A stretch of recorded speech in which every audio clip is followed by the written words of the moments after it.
दोस्तों, आप में से कितने लोग इस बात को मानते हैं कि तमाम पश्चिमी देश भारत को लगातार उन टॉप पोजीशन से नीचे गिराने की कोशिश करते रहते हैं जहां पर भारत पिछले कई सालों से पहले स्थान पर है। आप इस बात का जवाब हमें यस और नो में कमेंट बॉक्स में दे सकते हैं, क्योंकि आज पश्चिमी देशों ने भारत की एक और बड़ी इंडस्ट्री पर हमला किया है जहाँ पर भारत पिछले कई सालों से टॉप पोजीशन पर है। और ये हमला इतना बड़ा है जिसके कारण भारत के विदेश मंत्री एस जयशंकर जी को खुद आकर के अपील करनी पड़ी है। आसान भाषा में इस पूरी रिपोर्ट को समझते हैं। मैं सपोर्ट करने के लिए इस वीडियो को छोटा सा लाइक और चैनल को सब्सक्राइब जरूर कीजिएगा। दोस्तों, जैसा कि आप सभी जानते हैं कि भारत के पास दुनिया की सबसे बड़ी diamond cutting and polishing industry है। भारत के पास दुनिया के अराउंड 90% रफ डायमंड्स आते हैं जिनको भारत कटिंग एंड पॉलिश करके दुनिया भर के अंदर एक्सपोर्ट करता है और भारत को इसी पोजीशन से नीचे गिराने की कोशिश लगातार की जा रही है। आपको याद होगा, जब रूस और यूक्रेन के बीच में युद्ध शुरू होता है तो तमाम यूरोपीय देश के साथ साथ G7 कंट्रीज रूस के ऊपर तमाम तरीके के प्रतिबंध लगाते हैं, जिसमें ये प्रतिबंध भी होता है कि वो रूस में निकलने वाले डायमंड्स को अपने देशों के अंदर इंपोर्ट नहीं करेंगे। और इस प्रतिबंध को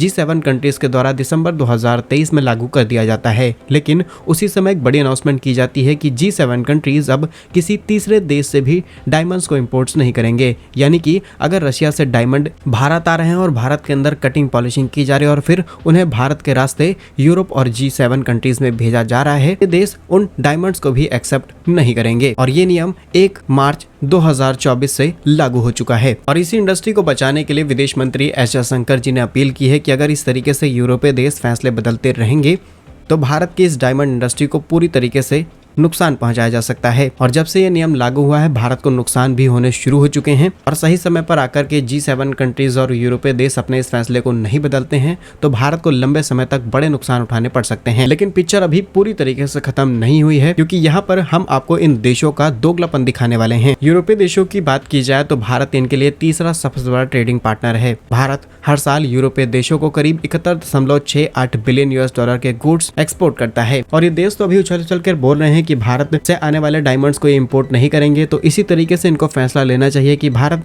जो तमाम तरीके की खाने पीने की चीजें इन देशों को एक्सपोर्ट करता है वो भी भारत से इंपोर्ट करना बंद कर दें। इसके अलावा Bharat nuts and spices, T, coffee, machinery parts, ये तमाम चीजें जो इन देशों को एक्सपोर्ट करता है, इन देशों को ये चीजें भी भारत से नहीं खरीदनी चाहिए। और रही बात थर्ड कंट्रीज की, तो भारत ने जब रशिया से क्रूड ऑयल खरीदा और रिफाइन करके यूरोपीय देशों में बेचा तो इन यूरोपीय देशों ने मुंह फैला करके सारा तेल इंपोर्ट करा लिया और कई देशों की 90% जरूरत तक को भारत ने अकेले पूरा किया है। वो अलग बात है कि भारत को इससे फायदा हुआ है, लेकिन इन देशों की जो पॉलिसी है, हम तीसरे देश से आने वाले प्रोडक्ट्स को इंपोर्ट नहीं करेंगे, तो यहाँ पर भी भारत रशिया से आने वाले क्रूड ऑयल को एक्सपोर्ट कर रहा है। तब इन देशों ने कोई भी सवाल नहीं उठाया। लेकिन अब जब भारत वर्ल्ड की डायमंड इंडस्ट्री में टॉप पोजीशन पर है तो इन्हें किसी न किसी तरीके से नीचे गिराने की कोशिश में लगे रहना है। आपको क्या लगता है, तीसरे देश का फैसला यूरोपीय देशों ने जानबूझकर किया है या फिर नहीं? कमेंट्स में अपना आंसर जरूर लिखिए। भारत के ऐसे ही यूजफुल एंड इन्फॉर्मेटिव वीडियोस पाने के लिए चैनल को सब्सक्राइब और वीडियो को लाइक जरूर कीजिएगा। मिलेंगे हम आपको एक नई और इंटरेस्टिंग वीडियो में, तब तक के लिए वंदे मातरम। भारत माता की जय।